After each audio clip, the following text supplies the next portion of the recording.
नमस्कार दोस्तों, मैं आपका दोस्त योगेश कुमार सोनी और आज हम गंगाराम के वरिष्ठ डॉक्टर बीबी अग्रवाल साहब के पास आए हैं जो रोबोटिक और लेप्रोस्कोपिक गैस्ट्रो के सर्जन हैं। हम इनसे तमाम मुद्दों पर चर्चा करेंगे। सर, हमारे चैनल में आपका स्वागत है। नमस्कार योगेश जी, और आपके माध्यम से सभी का नमस्कार जो इस प्रोग्राम को देख रहे हैं, और धन्यवाद, आप समाज के लिए कुछ सहायक कदम उठा रहे हैं। शुक्रिया सर, हम आपके आज इंटरव्यू में सबसे पहला प्रश्न रखेंगे कि हाल ही में जो लोगों का लाइफ स्टाइल बदल गया है, जिसकी वजह से पेट की समस्याएं रहती हैं और आप देख रहे होंगे महानगरों की शैली कितनी चिंताजनक हो रही है, तो सर इस विषय में कुछ सुधार करने के लिए या अपनी ओर से क्या बताना चाहेंगे? हाँ, ये बहुत एक इम्पॉर्टेंट मुद्दा है। जो हमारे लाइफस्टाइल चेंजेस में कुछ परिवर्तन इसलिए आए हैं कि हम ज़्यादातर बैठे रहते हैं, हमारा एक्टिविटी कम हो गया है, हम व्यायाम कम करते हैं। कुछ इसलिए आए हैं कि हमारा खान पीन बदल गया है। खान पीन बदलने में क्या चीज़ें हम खाते हैं, नहीं खाते हैं, और कितना फ्रेश खाते हैं, कितना हम फ्रोजन खाते हैं और कितना रखा हुआ खाते हैं, और फिर खा के हमारी क्या शारीरिक गतिविधि होती है, और हम उसके अलावा किसी चीज़ का अनुपयोग या जिसके आदत पड़ गई है, हम उसके आदी हो गए हैं, ये सारी चीज़ें मैटर करती हैं। तो हमारी फिजिकल एक्टिविटी, व्यायाम कम होने से हमारा शरीर का वजन बढ़ता है, हम सोचते हैं। तो वजन बढ़ने से बहुत बीमारियां होती हैं, जोड़ों के दर्द से लेके ब्लड प्रेशर और शुगर का रिस्क फैक्टर बन जाना, और अब तो ये भी कहा जाता है कि वजन बढ़ना भी एक कैंसर का भी कारण हो सकता है। उसके अलावा हम कुछ अच्छा ना खाएं जो पौष्टिक हमारे शरीर को चाहिए, तो हम सिर्फ कैलोरी खाते रहें, क्योंकि जो चीज़ स्वाद होती है वो स्टार्च में और स्वीटनेस में और स्पाइसेस में रिच होती है जी, लेकिन न्यूट्रिएंट्स में कमी हो जाती है। तो हमें तरह तरह की बीमारियां, आयरन डेफिशिएंसी, कैल्शियम डेफिशिएंसी, ये वो होने लगती हैं। पाचन शक्ति खराब होती है, लीवर में चर्बी जमा होनी शुरू हो जाती है, फैटी लीवर हो जाता है, पित्त की थैली में पथरी बन जाती है, या हम आम भाषा में लोग कहते हैं जी गैस रहती है। डॉक्टर साहब, हमारे पेट में गैस नहीं निकलती, पेट फूला फूला रहता है, अफरा रहता है, इरिटेबल बॉल सिंड्रोम है, गैस दिमाग में चढ़ती है, लैट्रिन खुल के नहीं आती, पेट साफ नहीं होता। तो ये सारी चीजें जो हैं, जैसे मैंने बताया, एक आम बदहजमी से लेके पेट के साफ ना होने तक, आमाशय में तेजाब बनने से लेकर पैनक्रियाज, गॉलब्लैडर की बीमारियां, फैटी लिवर या पित्त की थैली में पथरी होना, ये सब इनका संबंध जो है हमारे बदलते जीवन का और बदलते ये खान पान का ही एक, शायद बल्कि विज्ञान तो कहती है उसी का ही परिणाम है। जी सर, जैसा कि आप रोबोटिक एंड लैप्रोस्कोपी के विशेषज्ञ रहे हैं और इसके हैं विशेषज्ञ, इस शब्द का सर वैसे क्या अर्थ है खुले तौर पे, जो आम भाषा में समझे? मैं एक गैस्ट्रो सर्जन हूँ, मतलब सर्जन मतलब ऑपरेशन करने वाले। अब जब हम आज से पहले 40 साल पहले पढ़ते थे, उस वक्त ऑपरेशन पेट काट कर होते थे। पेट का ऑपरेशन, ब्रेन का ऑपरेशन सर काट के होता था, हार्ट का ऑपरेशन छाती काट के होता था। तो आज से 150 साल पहले एक क्वीन ऑफ इंग्लैंड के फिजिशियन थे, उन्होंने कहा था कि ऐसा कभी नहीं होगा कि आदमी सर्जन जो है कभी सर के अंदर देख पाएगा। तो विज्ञान ने एक ऐसी तकनीक बनाई कि भाई आप छोटा सा सुराख कर लो और उसमें कैमरा अंदर डाल लो और बाहर टीवी पे उसको देख लो, स्क्रीन पे। जैसे आज आप देखिए एक स्मार्टफोन से आप क्या क्या कर सकते हैं, जी। कुछ भी कर सकते हैं, ट्रांसमिशन तक कर सकते हैं। बिल्कुल सही। तो स्कोप का मतलब है देखना, एक ऐसा औजार जिससे आप अंदर देख सके, जैसे टेलीस्कोप। हम उससे तारे देखते हैं आसमान में, तो टेली माने दूर, स्कोप माने देखना। तो लेप्रोस्कोप मतलब लेप्रो हम कहते हैं पेट को, तो पेट में एक सुराख बना के ड्रिल करके कैमरा डाल के देखना, और मॉनिटर पे अंदर क्या दिख रहा है वो आ जाता है, फिर उसी ड्रिल में से औजार डाल के ऑपरेशन कर देना मॉनिटर पे देखते देखते जी। तो ये कैमरा आप पेट में डाल सकते हैं, छाती में डाल सकते हैं, हृदय की सर्जरी कर सकते हैं, और पूरे स्पाइन और ब्रेन में और जॉइंट में अब तो ये काम हो रहा है। तो इसको कहते हैं एंडोस्कोपिक सर्जरी। ठीक है, सबको एंडो मतलब अंदर देखना, स्कोप मतलब देखना।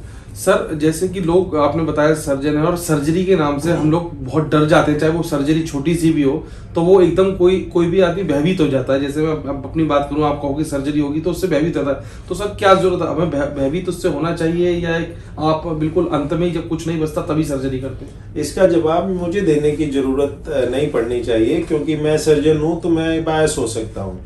लेकिन आप खुद देखिए, कहावत है कि बिल्ली के आगे कबूतर आंखें बंद कर लेता है, तो बिल्ली तो नहीं भाग जाती। तो जिस बीमारी का इलाज सर्जरी है, और सर्जरी उन बीमारियों का इलाज होता है जो जड़ से खत्म हो सकती हैं, तो हम क्यों ना करें वो।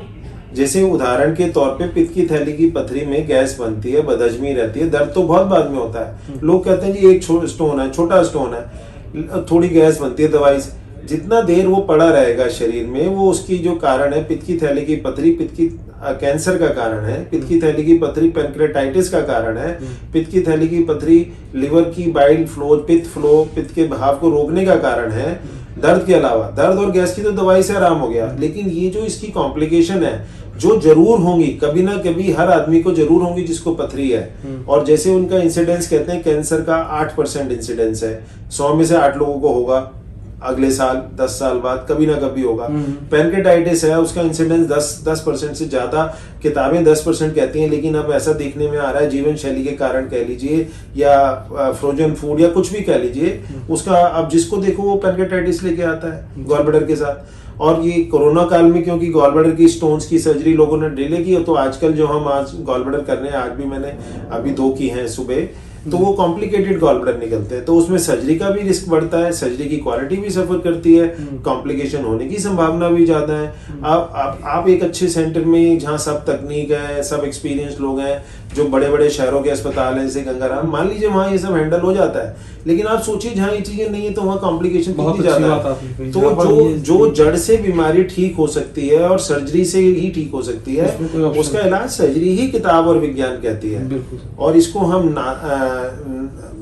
नजरअंदाज नहीं कर सकते हैं। और डॉक्टर तो मरीज की बात सुन के उसके हिसाब से ही इलाज करेगा। डॉक्टर कहता है, डॉक्टर साहब, मरीज कहता है डॉक्टर साहब बिना ऑपरेशन के दवाई दे दो, तो ज्यादा समय करने से अच्छा फिजिशियन मित्रों को लगता है कि चलो 2 गोली लिख दो गैस की, गैस में आराम हो जाता है। नतीजा नतीजा यह है कि फिर आजकल हमारे पास गॉल ब्लैडर के पहले मरीज आते थे साधारण दर्द में, अब आ रहे हैं पैंक्रेटाइटिस में, लिवर की ब्लॉक हो गई पाइप या कैंसर। तो ये नौबत क्यों आई? अभी तो हम कह सकते हैं शायद कोरोना में 2 साल लोग नहीं करा पाए, लेकिन हमें जिस चीज का इलाज सर्जरी है उसको नहीं टालना चाहिए। जी जी सर, जैसा कि आप दूरबीन से पित्त की थैली के आविष्कारक रहे हैं सर, और अभी हाल ही में उसको लेके आप क्या स्थिति हिंदुस्तान या पूरे दुनिया में देखते हैं? पित्त की थैली की पथरी का ऑपरेशन पहले तो पेट काट के होता था, फिर उसका 1980 के दशक में इसको एक फ्रेंच के वैज्ञानिक, फ्रांस के वैज्ञानिक एरिक मुहे ने दूरबीन वही पेट में कैमरा डाल के किया। जब उन्होंने पहली बार ये किया तो उनके ही जो डॉक्टरी व्यवसाय के मित्र थे, उन्होंने कहा ये पागल है, इसने ऐसा कैसे कर दिया। उनको जेल में डाल दिया गया और उनकी डिग्री मान्यता रद्द कर दी गई प्रैक्टिस करने की, और वो पागल हो गए। और थोड़े साल बाद उनके किसी जिसने उनको ऑपरेशन करते हुए देखा था, मैं उनका नाम नहीं लूंगा, उन्होंने उसको वीडियो रिकॉर्ड करके और उसको इंटरनेशनली पब्लिश कर दिया और लोगों ने वाहवाही की। इस तरह से लैप्रोस्कोपिक सर्जरी की शुरुआत हुई। 1999 में दुनिया को लगा ये तो एरिक मुहे के साथ बहुत अत्याचार हुआ, तो जब वो उनको बुलाया गया, अटलांटा में कॉन्फ्रेंस हुई थी, सौभाग्यवश मैं भी वहाँ था शायद, तो वो उनको कोई होश नहीं था कि उन्हें कोई रिकग्निशन मिल रही है या क्या मिल रहा है। तो ये आपने आविष्कारक वर्ड यूज किया, तो ऐसे ही मैंने लैप्रोस्कोपिक पित्त की थैली की सर्जरी का, पहले इसमें 2% से 5% लोगों को कॉम्प्लिकेशन होती थी, और अबाउट लोग मानेंगे नहीं लेकिन 1% जो है मोर्टेलिटी, मतलब मृत्यु का भी कारण बनते थे। और छोटी आंत में सुराख हो जाना बिजली के करंट से, एनर्जी से, और या बाइल डक्ट में हो जाना जिससे लिवर फेलियर हो जाता था और कई सालों बाद होता था, या तुरंत मृत्यु हो जाती थी। अमेरिका के एक रिप्रेजेंटेटिव थे सेनेट के, जॉन मूर था, उनकी इसी पित्त की थैली की ऑपरेशन में कॉटरी के प्रयोग से, लेजर के एनर्जी के प्रयोग से, बिजली के करंट से अंतड़ी में छेद हो गया और वो मर गए। तो मेरा जो आविष्कार का हिस्सा है वो ये है कि गॉल ब्लैडर की सर्जरी जैसे हमें पढ़ाया गया था, जब हाथ से करते थे पेट काट के, तो कोई मांस को भूनने की जरूरत नहीं होती थी, मांस को ऑमलेट बनाने की जरूरत नहीं होती थी, कैंची से ऑपरेशन कैंची से भी हो सकता है। तो मैंने सिर्फ उसको एक बार करा, उसको मैंने फिर अपने मरीजों में, आज तक मैं उसी को कर रहा हूँ 25 साल से, और 25 साल से बहुत ज्यादा साल से, 94 मतलब 6 और 22 28 साल से। तो और वो मैंने बाहर प्रेजेंट किया, बर्लिन में प्रेजेंट किया था पहले। वो अंग्रेजों को इतना पसंद आया कि उन्होंने मेरे को इनवाइट किया to write editorial for the number 1 journal of laparoscopic surgery in the world which is surgical endoscopy, जो मैंने दिसंबर 2008 के अंक में लिखा उनके, और शायद मैं अकेला भारतीय हूँ जिसने उसका एडिटोरियल लिखा है। तो इस तरह से फिर ये अमेरिकन और European association of laparoscopic surgeons ने जो हमारे सोच थी, जिसको हम अपना आविष्कार कह रहे हैं, उसको एक मापदंड बना दिया कि सेफ लैप्रोस्कोपिक सर्जरी का मूलभूत सिद्धांत, ये जो डॉक्टर अग्रवाल का काम है, इस पर आधारित रहेगा। और उन्होंने 2018 में मेरे को एशिया पैसिफिक रीजन का, खासकर भारतवर्ष का American society of gastrointestinal surgeon जैसे वो है, उसका मुझे एम्बेसडर नियुक्त किया। सर बहुत अच्छे। सर स्वस्थ रहने के लिए आपकी ओर से कोई संदेश, आजकल जो शिक्षा जो बच्चे प्राप्त कर रहे हैं स्कूली से लेकर नौकरी करने वालों के लिए कुछ बदलाव आपकी ओर से, मतलब आपके संदेश के माध्यम से कर पाए, वो कौन से बदलाव होने चाहिए? आपने जो पहला प्रश्न पूछा था उसमें ये प्रश्न छुपा हुआ है, और ये इसका जवाब बिल्कुल सामान्य ज्ञान, कॉमन सेंस है। जो जीवन शैली में परिवर्तन हुए हैं, तो क्या हम वापस जा सकते हैं प्रकृति के पास? तो बड़ा मुश्किल है, मेरे लिए भी कहना आसान है, लेकिन मैं ये सुझाव दूंगा कि हम, जो मैं बताता हूँ, एक तो हम अपने घर में खाना लोहे की कढ़ाई, लोहे के बर्तन में बनाएं। उससे आयरन की डेफिशिएंसी नहीं होगी, और आयरन डेफिशिएंसी से एनीमिया होता है, खून चढ़ने तक की नौबत भी आ जाती है, और लोग बड़े बड़े डॉक्टरों के चक्कर लगाते हैं, पैसा व्यर्थ करते हैं। तो नॉन स्टिक बर्तन और टेफ्लॉन कोटेड बर्तन जो होते हैं, और एल्युमिनियम के बर्तन में खाना ना बनाएं। इस पे एक डार्क वाटर्स पिक्चर भी बनी अमेरिका में कि टेफ्लॉन से विश्व में कितना नुकसान किया गया, जहर फैलाया गया है। तो नॉन स्टिक बर्तन टेफ्लॉन से होते हैं, और एल्युमिनियम भी बहुत बीमारियों का कारण है। लोहे की कढ़ाई में खाना बनाने से बच्चों को और माताओं को, गर्भवती महिलाओं को, और होने वाली बच्चियां जो कल को माँ बनेंगी, उन्हें आयरन डेफिशिएंसी नहीं होगी। दूसरा, हम घर में आदत डालें कि जितना चीज हम मौसम का फल खा सकते हैं और ताजा बिना फ्रिज में रखे खा सकते हैं, जितना मुमकिन है वो खाएं। तीसरा, हम ताजा जमी हुई दही जरूर खाएं और वो फ्रिज में ना रखें, और मिट्टी के बर्तन में दही जमाएं तो बहुत बढ़िया बात है। आजकल प्रोबायोटिक्स का जमाना है, बड़ी बड़ी कंपनियां प्रोबायोटिक्स लेके आ रही हैं। अब प्रोबायोटिक्स को जो है, ये बताया गया है कि बच्चे के डेवलपमेंट में भी बहुत सहायक है, दिमागी इंटेलिजेंट में भी सहायक है, और हमारे जो ये पेट की गैस की बीमारियां रहती हैं, जो बीमारियां जिनको हम कहते थे ये उम्र भर लगी रहेंगी, ऐसा पाया गया है कि वो हमारे अंतड़ी में अच्छे वाले कीटाणु होते हैं, जिन्हें हम गट माइक्रोब कहते हैं, वो खत्म हो जाते हैं, जो माँ के संपर्क से आते हैं एंटीबायोटिक खा के। तो अगर उनको हम दोबारा जीवित कर दें, तो आजकल प्रोबायोटिक्स के कैप्सूल आते हैं, शैशे आते हैं, सॉल्यूशन, आप दही देखते हो बाजार में बिक रही है तो हम अगर घर की ताजा जमी हुई दही बिना फ्रिज में रखे, सुबह की शाम, शाम की सुबह, मिट्टी के बर्तन में जमी में खा ले, तो हमारे को प्रोबायोटिक की कमी है। तीसरा, आप हाथ धो के साबुन से खाना खाएं, नाखून घास कर। चौथा, आप रात को सोने से पहले ब्रश जरूर करें और नहाए जरूर, चाहे सुबह उठ के करें ना करें। ये बेसिक चीज है। अच्छा सर, आपसे मिलने के लिए अगर कोई इस चीज से मिलना चाहता है, कोई पीड़ित पेशेंट है, तो आपसे मिलने के लिए समय और स्थान कहाँ होता है सर?